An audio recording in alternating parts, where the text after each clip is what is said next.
Welcome back in the class of Simplifying Mathematics. Today we are going to learn about the modified distribution method, also known as MODI method. Now this MODI method is used for performing optimality test on the basic feasible solution of the transportation problem. That is, after finding the basic feasible solution by any of the method, maybe by Northwest method, row minima, column minima or VAM method, so we will perform optimality test. So optimality test means what? We will check whether the solution can be improved or not. For example, in case of transportation problem, so our objective function is to minimize the total transportation cost. So by performing optimality test, we will check whether that transportation cost can be reduced or not. So now starting with the MODI method. Now consider a transportation problem in which there are 4 supply centers and 5 warehouses. Now supply and demand, this is given to you. So we have found out the initial basic feasible solution by VAM method, and these are the required allocations 5, 15, 20, 30 and so on. And the total transportation cost comes out to be 510. So now we'll perform optimality test to check whether this transportation cost can be further reduced or not. So now starting with the MODI method. Now the first step is, before performing optimality test, you have to check the conditions for performing the optimality test. The first step is what? Check conditions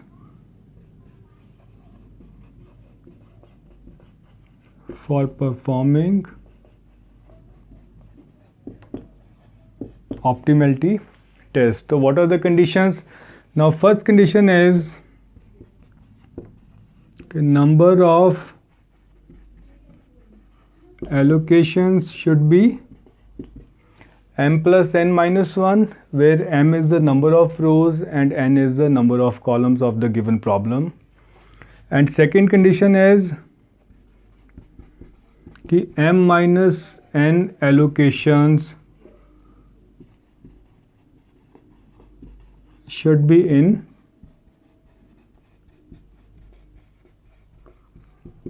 independent positions. Means what? There is no closed loop form between these allocations. Now this is the basic feasible solution to the problem.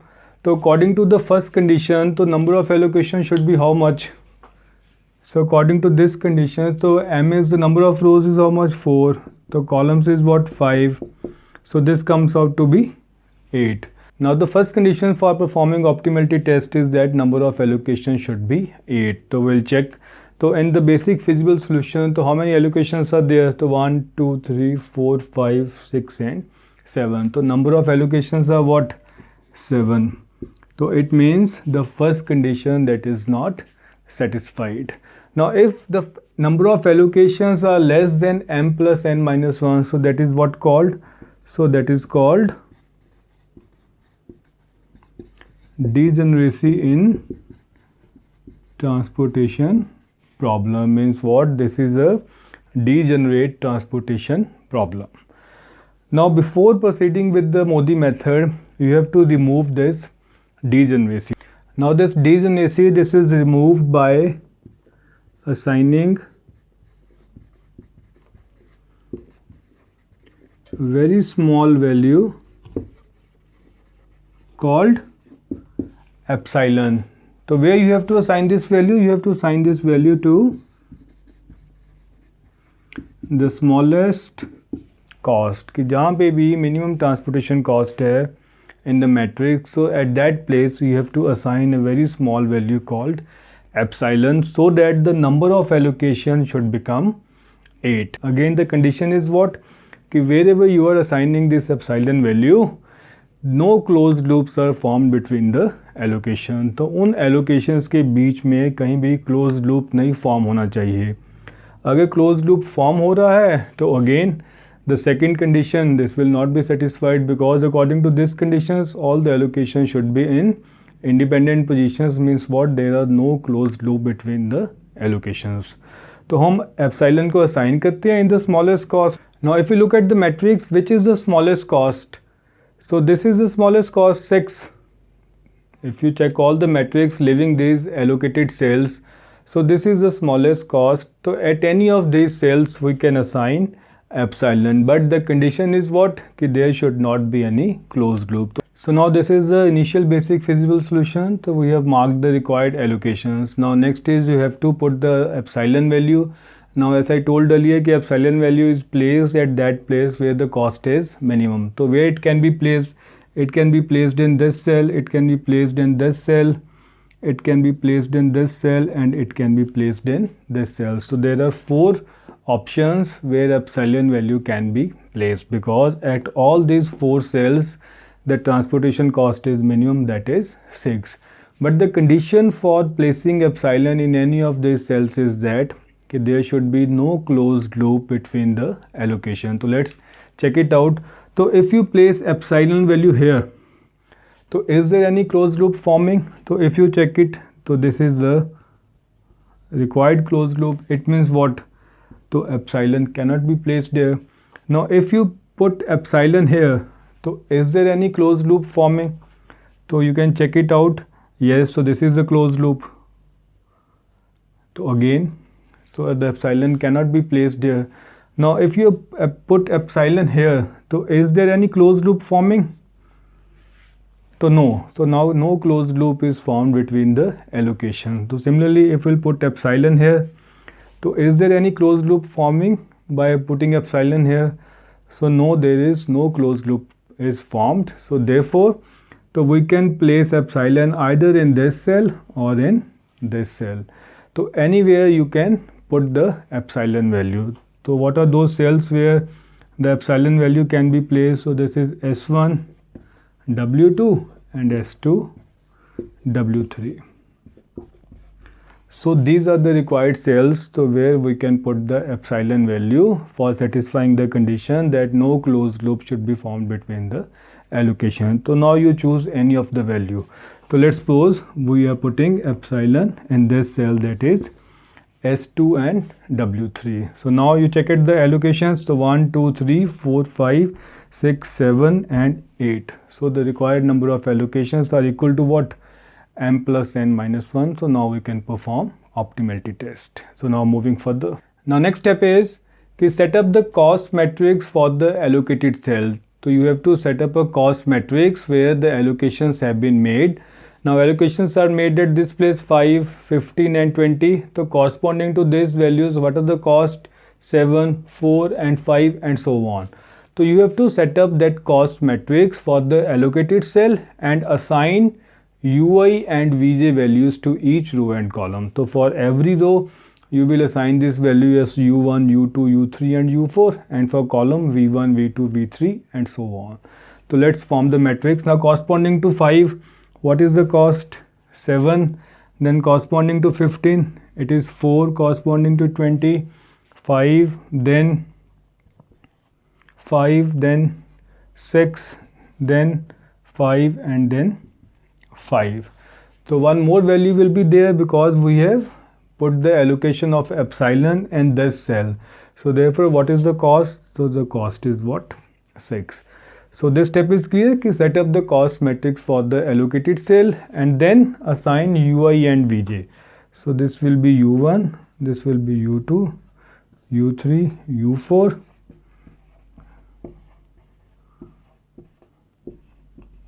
and V5.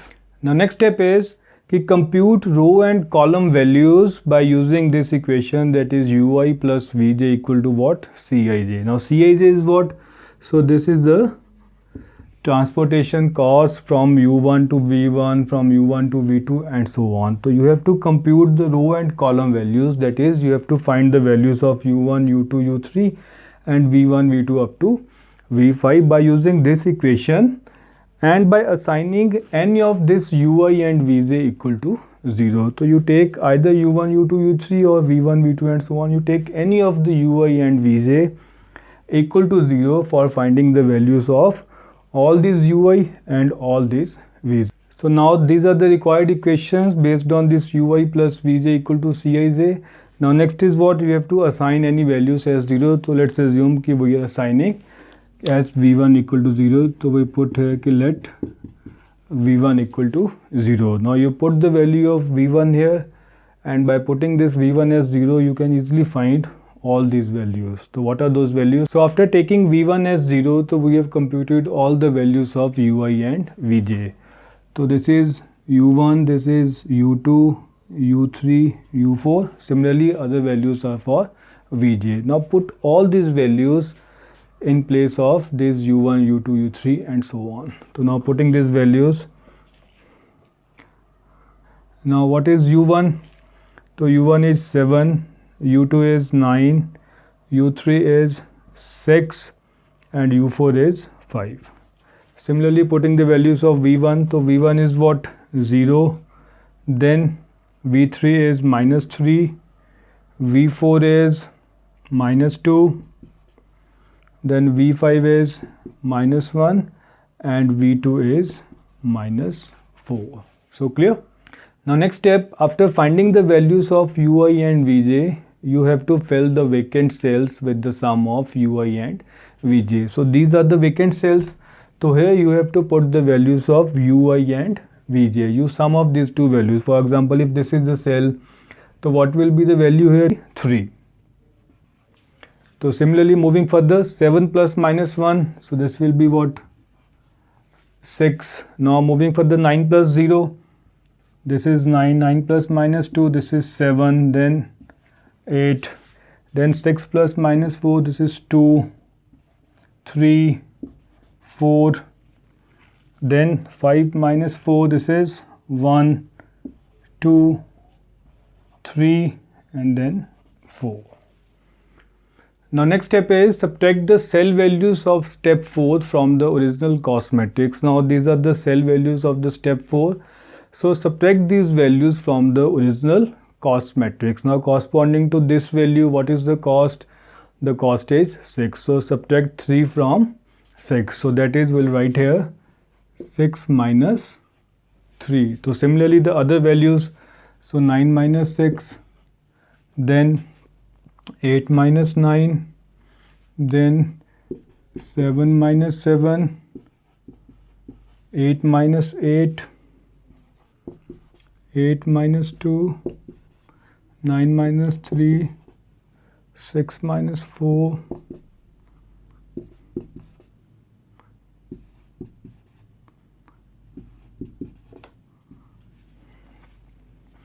so now we have subtracted the cell values of this matrix from the original cost matrix. Now form the final matrix which will be formed after subtraction of these values. So now this is the new matrix after subtracting the cell values, and this matrix, this is called cell evaluation matrix. Now next step is you have to look at all the values of the cell evaluation matrix. If all the values comes out to be positive, then the optimality test fails, and this initial basic feasible solution, this will be our optimal solution. In case any of the values negative in the cell evaluation matrix, so then the test will continue and we will move to the next step. Now in this problem, this is the negative values there, so -1 is negative, so therefore the test has not failed. So we will move to the next step. Now next step is from the cell evaluation matrix, identify the cell having the most negative entry. From this cell evaluation matrix, you have to identify the cell which is having the most negative entry. Now in this cell evaluation matrix, so this is the cell which is having the most negative entry, that is -1. So what is this cell? So if you have to identify, so these are the supply center. So the cell will be S2 and W1. So this is the cell which is having most negative entry. Now next step कि write the allocations of the initial basic feasible solution, कि जो हमने ये solution निकाला था, तो you write the allocation. तो what are the allocations? This 5, 15, 20 and tick the identified cell. So first of all writing the allocations, so this will be what?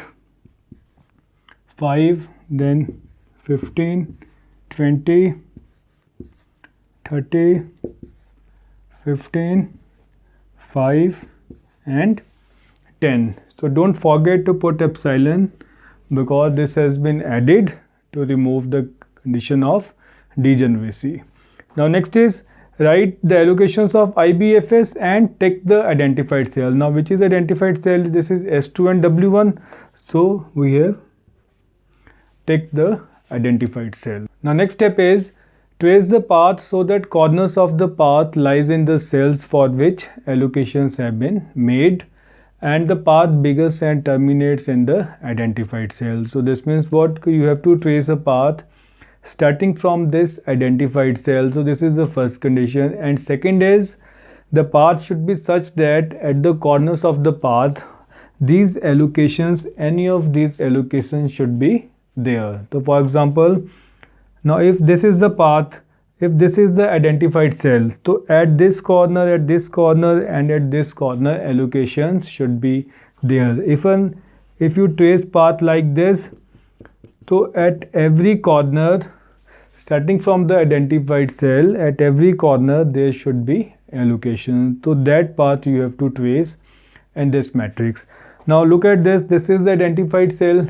So if you take these allocations in this way from this downwards to 10, but at the corner there is no allocation, so you cannot trace this path. So what are the other options left? If you take path like downwards, yes, 15 is allocation there, 5 allocation is also there, but if you go upwards the allocation is not there. But the path should be such that at every corners of the path there should be allocation. So if you trace path like this, now this is the allocation is there. If you go upwards again the allocation is there, if you come back again the allocation is there, and this is the end. Means what? The path should start and terminates at the identified cell. Now after this step, after tracing the path, the next step is what? कि mark the identified cell as positive, कि जो ये cell है इसको हमने क्या करना है? Positive. And each occupied cells at corners of path has negative, positive, negative, and so on. If this is positive, then this will be what? Negative. This will be what? Positive, and this will be negative. So after addition and subtraction of the smallest allocation, this is the final matrix, and this final matrix, so this will be your second feasible solution, that is the solution after performing the optimality test. This is the first feasible solution, this is the second feasible solution. Now we'll find out the transportation cost, and we'll check whether the transportation cost has been further reduced by performing optimality test. So now transportation cost will be, now these are the allocation and that is the cost, so that will be 7 into 5, 4 into 15, 5 into 20, now epsilon, so 8 into epsilon plus 5 in 30, now here the allocation is 0, so leave it, then 6 into 15, then 5 into 5, and then 5 into 10. So if you calculate this, so this comes out to be rupees 510. So no doubt the reduction is not there from the first feasible solution, but the optimality test has been performed on this to check whether this has been improved or not. So now again on this optimal solution we will again perform the optimality test to check whether this solution can be improved or not. Now you have to continue this till the optimality test fails. Now what is the condition of failure of optimality test? कि all the values in the cell evaluation matrix, so that should be positive. तो वही सारे steps हम repeat करेंगे जो पहले किए थे. This is the second feasible solution which has been obtained after performing optimality test, and the transportation cost comes out to be 510. Now again we have to perform the optimality test on this second feasible solution to check whether this solution can be further improved, that is whether this transportation cost can be reduced. Now the test will continue till the optimality test fails. Now what are the steps for performing the optimality test on second feasible solution? So those are the same steps. The very first step is you have to check for the conditions for performing optimality test. So this is the first step. तो what are those conditions? तो first condition is कि number of allocations should be m plus n minus 1 and second condition is कि all those allocations should be in independent positions. Now if you look at the second feasible solution, तो how many allocations are there? तो 1 2 3 4 5 6 7 8, तो 8 allocations are there. And what is required for performing optimality test? So number of rows plus number of columns minus 1, so that is also 8. And second condition is what? These all are in independent position. Yes, these are in independent positions, that is they are not forming any closed loop. Now move towards the second step. Now what is second step? So what is second step is कि you have to set up the cost matrix कि corresponding to these allocation की जो भी cost है तो उसका आपने matrix form करना है and assign UI and VJ value to each row and column. So this is U1, this is U2, this is U3, this is U4, then V1, V2.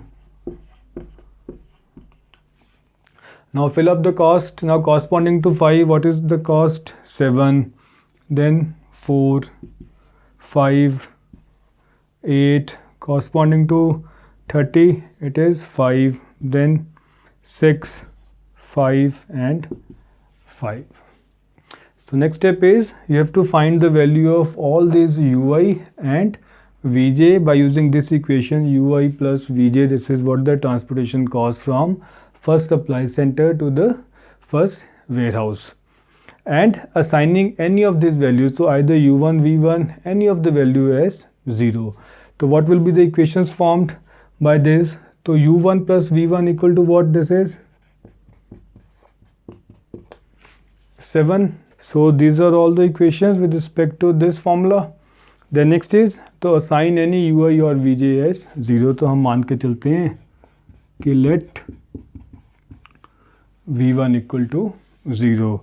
Now put the value of V1 here as 0 and find all these values. So after assuming V1 as 0, so these are the values which have been computed by using this equation. Now put these values here in this matrix. So U1 is what? 7, 8, 6, 5. So this is 0, minus 3, minus 3, minus 2 and minus 1. So next step is you have to fill these vacant cells by the sum of this UI and VJ. कि ये जो vacant cells हैं इनकी आपने value fill करनी है by the sum of UI and VJ. So 7 plus minus 3 equal to 4, 7 plus minus 1 equal to 6 and so on. So make a new matrix by filling these vacant cells. Now next step is you have to fill the vacant cells with the sum of UI and VJ, and these are the values which have been filled up by summing up UI and VJ. Now after finding these values, the next step is you have to subtract these values from the original cost. Now which is the original cost?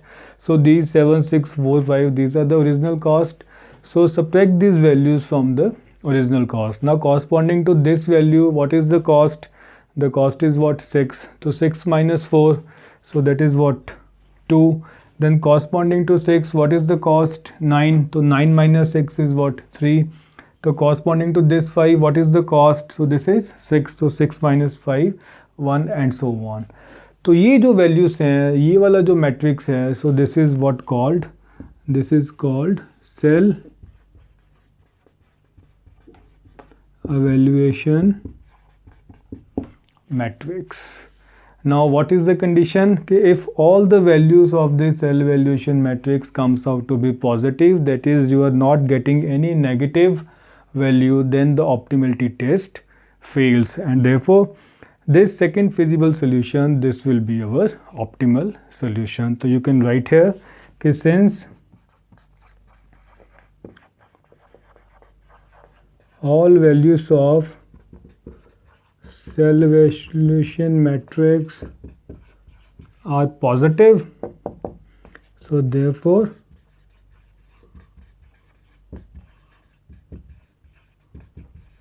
optimality test fails, and this second feasible solution, so this is what? This is the optimal solution to this transportation problem after applying this optimality test, that is modified distribution method. So hope you are clear with the modified distribution method for performing optimality test when there is degeneracy in the transportation problem.